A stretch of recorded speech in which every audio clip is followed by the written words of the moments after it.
আমি ডিভোর্সি, আমার স্বামী নেই, আমার সংসার নেই, আমি সন্তান নিয়ে একা থাকি। তাতে প্রবলেমটা কি? তাতে প্রবলেমটা কি আপনাদের?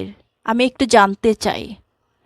আর আমি যদি ডিভোর্সি হয়ে থাকি, আপনাদের সমস্যাটা কি? আপনারা সেটা জেনে কি করবেন? আসসালামু আলাইকুম। আশা করি সবাই আপনারা আপনাদের জায়গায় ভালো আছেন। আলহামদুলিল্লাহ আমরাও ভীষণ ভালো আছি। আজকে কিছু কথা বলবো, মানে এই কথাগুলো আসলে না বললেই নয়, এত বেশি ইনবক্স আর কমেন্ট আমি পাচ্ছি। মানে আমি জানি না, একটা মানুষ যদি ডিভোর্স হয়ে যায় একটা মানুষের, বা সে তার যদি সংসার না থাকে, সে যদি স্বামী নিয়ে মানে স্বামীর সাথে না থাকে, মেয়ে নিয়ে একা থাকে, তাহলে মানুষের তো প্রবলেম হওয়ার কথা না। আর মানুষের তো এইটা এত কিউরিওসিটি দেখানোর কিছু নেই যে না, আমার জানতেই হবে উনি ডিভোর্সি কিনা। এক কথা মানুষ একবার বলে, বারবার তো বলাটা আসলে সুস্থ স্বাভাবিক মানুষের কাজ না, তাই না? আমি একটা কথা শুনতে শুনতে সত্যি একদম ফেড আপ।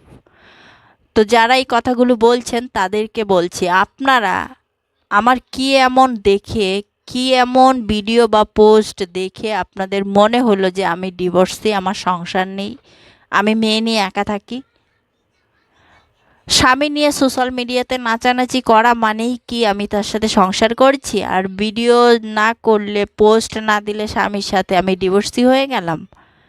এরকম মন মানসিকতা থেকে কি আপনারা বেরিয়ে আসতে পারেন না? আপনারা কেন এরকম উল্টাপাল্টা চিন্তাভাবনা করেন বলেন দেখি? আমি আলহামদুলিল্লাহ আমার আল্লাহর রহমতে খুব সুন্দর একটা সংসার আছে। আমার স্বামী আছে, আমি স্বামী সন্তান নিয়ে খুব ভালোভাবে সংসার করছি। কিন্তু হ্যাঁ, আমার স্বামী সোশ্যাল মিডিয়াতে এতটা অ্যাক্টিভ না, আর আমার সোশ্যাল মিডিয়াটা আমার স্বামীর পছন্দও না। আমি কাজ করি, আমি ভিডিও ফটো আপলোড দিই, সেটাও তার এতটা পছন্দ না। তারপরেও আমি দেই। আমিও আমার মেয়েরটাই দেই, আমার স্বামীরটা আমি দেই না।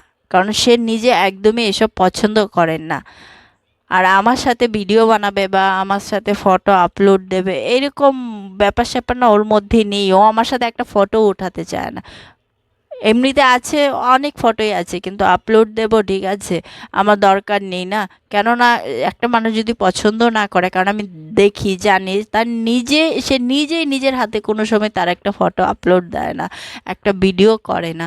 তাহলে আমি কেন আমার আইডিতে দেব? কারণ তার এটা পছন্দ না। তাকে আমি শুরু থেকেই দেখেছি, সে অন্য 10টা মানুষের মতো না।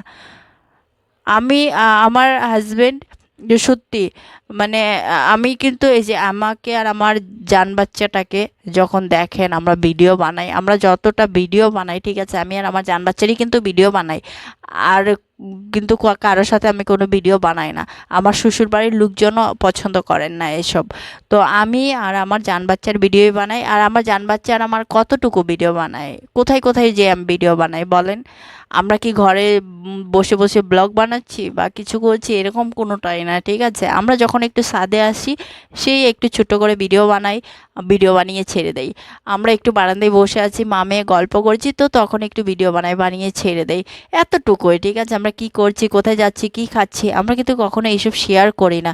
কারণ এগুলো শেয়ার আমার হাজব্যান্ড পছন্দ করে না, সেজন্য আমি করি না। আমার হাজব্যান্ডের সাপোর্ট নেই। আর আমি কিন্তু বরাবরই এক কথা বলে যাই যে আমাদের ভিডিও বানাতে ভালো লাগে, ঠিক আছে? আর ভালো লাগা থেকেই কিন্তু আমরা মা মেয়ে ভিডিও বানাই। আমরা আহামরি তেমন কোনো ভিডিও বানাই না। শুধু ভালো লাগা থেকেই মা মেয়ের একটু বসে থাকা, গল্প করা, এই ভিডিওগুলোই আমরা শেয়ার করি। আর তেমন কোনো ভিডিও বানাই না। তো আপনারা এর মধ্যে কি এমন দেখে আমাকে একই প্রশ্ন বারবার, আর একজন দুজনে না, অনেকেই করেন, ঠিক আছে?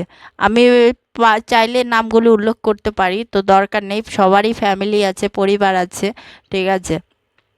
তো সবাই সবার জায়গায় থাক, ঠিক আছে? কারণ নাম আমি উল্লেখ করতে চাই না। আমি আর আমার জান বাচ্চা, আমরা যে ভিডিওটা বানাই, আমরা কিন্তু এই সোশ্যাল মিডিয়াতে টাকা কামাতে আসিনি, ঠিক আছে? আমরা এসছি হলো আমাদের ভালো লাগা থেকে, আমরা দু একটা ভিডিও ছাড়ি। আর আমি কতটা কতটা আমি ফেসবুক বা মানে ইয়েতে অ্যাক্টিভ থাকি।